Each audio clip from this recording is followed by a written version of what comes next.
నేను ఒక విషయం చెప్తున్నాను మీకు. మన భారతీయ సంగీతానికి పాశ్చాత్య సంగీతానికి ఉన్న ఒక తేడాని మీరు గమనిస్తే మీకు అర్థమవుతుంది. మనకి దేహాన్ని కనుక ఒకసారి మీరు పరిశీలిస్తే నాభి అంటే బొడ్డు దగ్గర ఉంది కదా, శరీరాన్ని 2 భాగాలు చేస్తే ఈ నాభి అనేది సెంటర్ పాయింట్. ఈ సెంటర్ పాయింట్ నుంచి పై భాగం అంతా ఊర్ధ్వలోకం అంటారంటే పైలోకం. ఈ బొడ్డు నుంచి కింది భాగం అంతా ఊర్ధ్వలోకం అంటే పాతాళం. అర్థమైందా? ఊర్ధ్వలోకానికి అధోలోకానికి చాలా తేడా ఉందా లేదా? అందుకని ఏంట్రా అధోగతి చెందా అఘోరించాలి అని తిడతాం మనం. అధోగతి పాలవుతున్నాడండి వీడు అంటాం.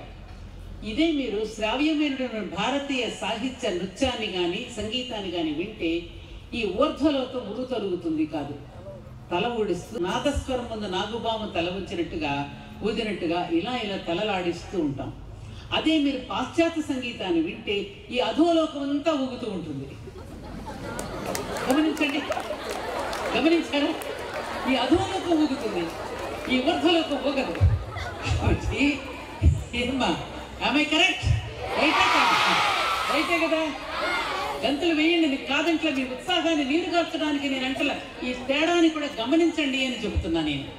ఈ తేడాని కూడా మీరు గమనిస్తే ఇదేమో మోక్షస్థితికి తీసుకువెళ్తుంది, అదేమో అధోగతి పాలు చేస్తుంది.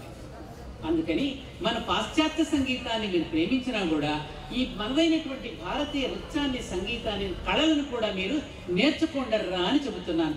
ఎప్పుడైతే మనదైనటువంటి కళలను కనుక మీరు అభ్యసిస్తారో, మార్కులు బాగా రాలేదనుకోమ్మా, పాస్ అవుతాను దానికి ఫెయిల్ అవుతున్నాం అని అనుకుంటున్నాను అనుకోండి, ఒక డాన్స్ నేర్చుకున్న అమ్మాయి కానీ ఒక సంగీతం నేర్చుకున్న అమ్మాయి కానీ తలుపులు వేసుకుని అప్పుడప్పుడు సినిమాల్లో కూడా చూపిస్తుంటారు.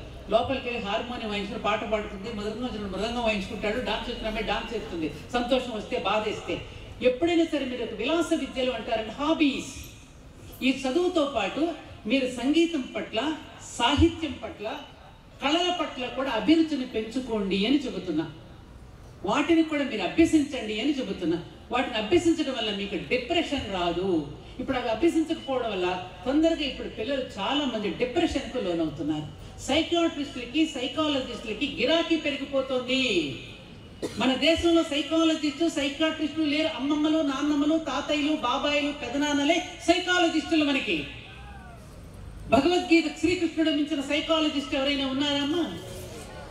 ఆ సైకాలజిస్టును మనం సంప్రదించం కదమ్మా. ఆ భగవద్గీతను పేజీ కూడా తిప్పం కదమ్మా మనం. అది ఏం చెప్పాడు కూడా వినం కదమ్మా మనం. అందుకని ఎవరికి పెరుగుతుంది? పట్టాభిరామ్ గారే చెప్పాడు ఒకరోజు. సత్యవాణి గారు ఒకసారి చిన్న డబ్బా కొట్లో ఉండేవాడు, ఎవడో వచ్చేవాడు కాదు. ఇవాళ నాకు వద్దంటే డబ్బండి. ఏం వస్తున్నారండి పిల్లలు? ఎందుకు? Counselling centres. ఎక్కడ చూసినా వీధి వీధికి కౌన్సిలింగ్ సెంటర్స్ పెరిగిపోతుంది. కారణం ఏమిటి? ఒంటరి జీవితం. ఎవరికి వాడు ఒంటరిగా ఉంటున్నాడు. కలివిడితనం పోయింది, విడివిడిగా బ్రతికేస్తున్నారు. అమ్మ కూడా సెల్ ఫోన్ చూస్తూ పిల్లవాడికి అన్నం పెడుతున్నాడు, ముక్కులో పెడుతుందో కళ్ళలో పెడుతుందో ఆవిడకి ఇట్లా. వాడు ఎక్కడ పెట్టుకుని నవ్వుతున్నాడు వాడికి తెలియక. వాడు సెల్ ఫోన్ చూస్తున్నాడు, అమ్మ సెల్ ఫోన్ చూస్తాను, వాడు నోట్లో పెడుతుంది. వాడు ఎక్కడ తింటాడు? కాబట్టి ఈ ఆధునికత పేరిట ఏ టెక్నాలజీ అయితే మీ ముందుకు వచ్చి ప్రపంచం అంతా మీ గుప్పిట్లోకి వచ్చిందని మీరు మురిసిపోతున్నారో ఇది ప్రమాదకారి.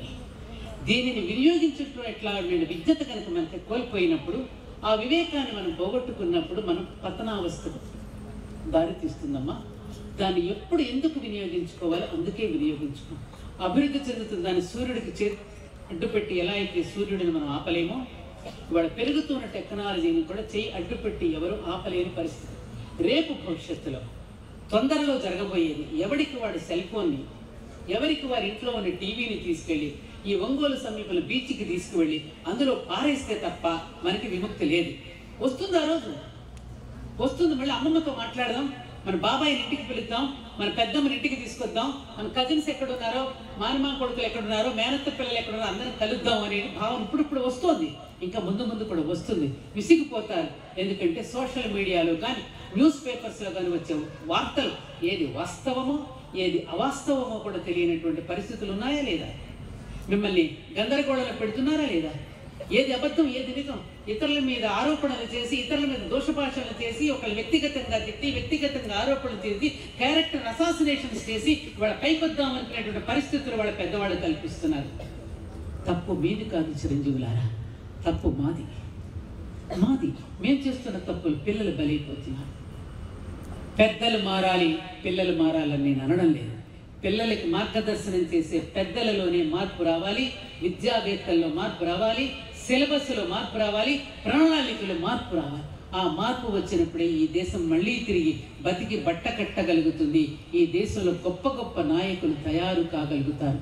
ఎందుకు అమ్మమ్మ ఇంతగా గొంతు చించుకుని ఇన్ని కాలేజెస్కి వెళుతూ ఇంత గొంతు చించుకుని అరుస్తుందంటే, ఏదో అదును చూసి విత్తనాలు మా వాడు దున్ని పెట్టాడు, ఇక్కడ నాకు భూమిని దున్ని పెట్టి ఇక్కడ ఎంత సజావుగా పెడితే నేను వచ్చి ఇలా విత్తనాలు చల్లుతూ ఉంటే ఈ విత్తనాల నుంచి మళ్ళీ మళ్ళీ సర్దార్ వల్లభాయ్ పటేల్ పుట్టకపోతాడా, ఒక ఝాన్సీ లక్ష్మి మళ్ళీ ఆవిర్భవించకపోతుందా, ఒక రుద్రమదేవి మళ్ళీ పుట్టకపోతుందా అనే